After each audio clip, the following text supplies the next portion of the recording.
आप देख रहे हैं संविधान और कानून SK लाइव न्यूज। वैश्य समाज उपेक्षित और ठगा सा महसूस कर रहा है। सरकार के रवैये में वैश्य समाज के प्रति उदासीन भावना है। कभी 88 विधायकों वाला समाज आज ठगी का शिकार है। 88 से 38 पर आ गया है। वैश्य समाज जागरूक वर्ग है। वैश्य समाज को वोट से होने वाले परिवर्तन की असलियत को समझना होगा। जी हाँ, हमारी उदासीनता मात्र सरकार का नक्शा बदल सकती है। उक्त बातें नगर के डकीनगंज स्थित एक रेस्टोरेंट में पत्रकार वार्ता के दौरान अखिल भारतीय वैश्य महासम्मेलन के प्रदेश महामंत्री शैलेंद्र अग्रही ने कही। हमारे उपवर्ग उमर आपको बता दें, उमर वैश्य समाज के प्रतिष्ठित विद्यालय श्री माता प्रसाद माता भीख इंटर कॉलेज सहित तमाम धर्मशालाओं और विद्यालयों की जमीनों पर मंत्री दंपति के गुर्गों की नजर है। नगर के तरकापुर स्थित विद्यालय के मैदान पर अपना दल SK नेता द्वारा मंत्री की धमक के दम पर कूट रचित दस्तावेजों के आधार पर कब्जा करने की साजिश रची गई है। पूर्व में डायमंडगंज में वैश्य व्यापारी समाज पर बंदूक की बट से प्रहार कर उल्टा मुकदमा मंत्री के दबाव में लादा गया। मिर्जापुर में मंत्री दंपति की नाराजगी का दंश झेलने वाले जिलाधिकारी रही दिव्या मित्तल का तबादला बस्ती हुआ और फिर वहां से निरस्त करते हुए प्रतीक्षा रद्द कर दिया गया। मंत्री दंपति का दबाव शासन पर इस कदर रहा कि कामकाज में पारंगत, ईमानदार और संवेदनशील अधिकारी को दंडित करने के उद्देश्य से उनके नए जिले में तैनाती भी जिले के लिए खुद को जनसेवक ना समझ पाना, ये सब है। इन सब बातों को लेकर आगामी अक्टूबर माह में संकल्प रैली के माध्यम से लाखों की संख्या में वैश्य समाज लखनऊ में जुटेगा और अपनी आवाज बुलंद करेगा। इस दौरान नगर अध्यक्ष नयन जायसवाल, महामंत्री आनंद अग्रवाल आदि लोग मौजूद रहे। वो केंद्र में मंत्री भी, लेकिन उनका रवैया उनके परिवारवाद से ग्रसित दल में कभी राष्ट्रीय अध्यक्ष, कभी राष्ट्रीय कार्यकारी अध्यक्ष, ऐसे तमाम पदों पे बैठे इस उत्तर प्रदेश सरकार के कबीना मंत्री उनके पति श्री आशीष पटेल जी का जो रवैया वैश्य समाज के प्रति है, उससे हम बहुत ही ज्यादा आहत हैं। मैं कई बातों की चर्चा आपसे करना चाहता हूं। आपको ध्यान होगा, मैंने तब भी प्रेस कॉन्फ्रेंस की थी, आपने मुखरता से छापा था, मैं इसके प्रति आपके लिए धन्यवाद करता हूँ। डायमंडगंज में आशीष पटेल जी के भ्राता श्री अरुण कुमार जी आए। रात का समय, बंदूकों की बटें की बेताब की किसी के बच्चे और की पड़ गई। निरीह वैश्य समाज माना जाता है, कहते हैं लोग निरीह नहीं, लेकिन हम उतना ही सहन करते हैं जितना हमारी सहन शक्ति तक हो। एक बेचारा फलों का व्यापारी जूस निकालता था, केशर भाई, वो वही डायमंडगंज में हमारा व्यापारी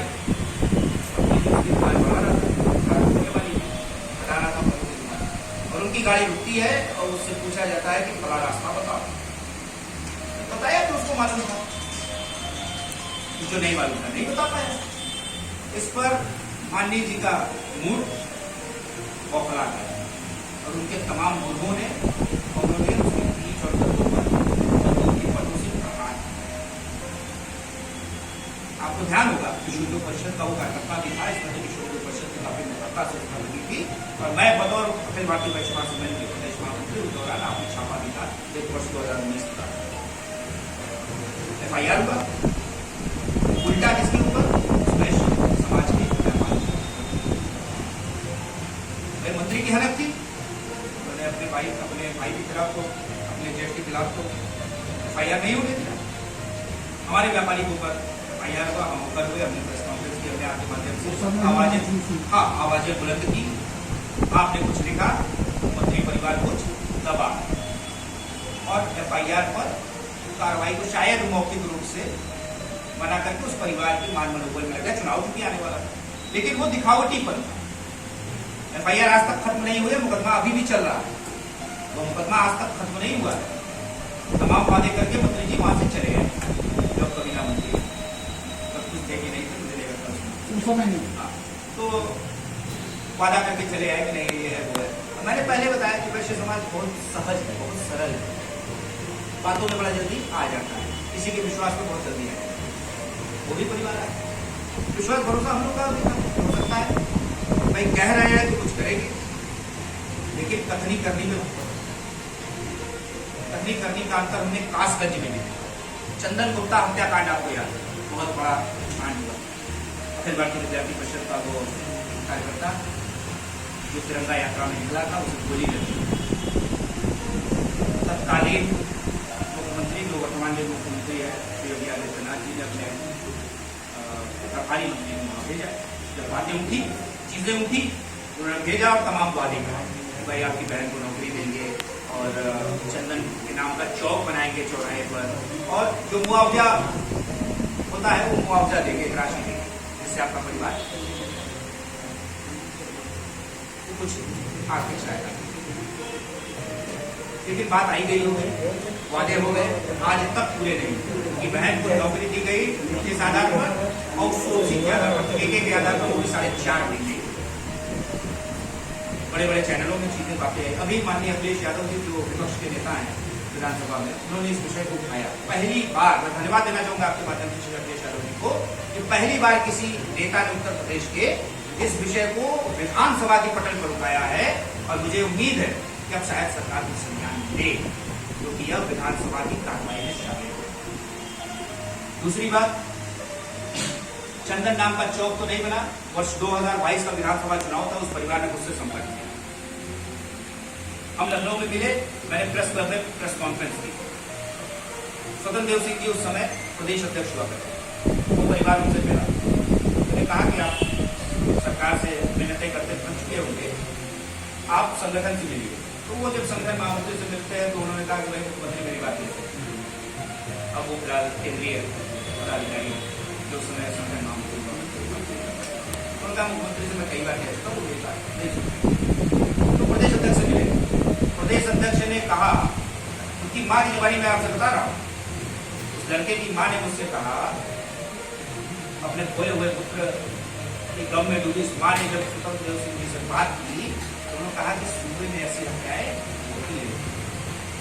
आप समझिए, जिसके लिए, जिस दल के लिए, जिस आस्था के लिए, जिस विचार के लिए कोई प्राण त्याग देता है, जिसका प्राण ले लिया जाए, उसको इस तरीके का जवाब किस तरीके का लगेगा, आपसे मुझे बताने की आवश्यकता नहीं है कि उस माँ के दिल पर क्या बीती होगी। बहुत मुखरता से लखनऊ के अखबारों ने छापा। तत्काल 2 दिन बाद ही उस परिवार का फिर फोन मेरे पास आता है कि जिलाधिकारी और पुलिस अधीक्षक ने मुझे बुलाया है। उन्होंने कहा लखनऊ आप लोग गए थे, लखनऊ से फोन आया। उन्होंने मुझे फोन किया, मैंने कहा बिल्कुल मिलिए।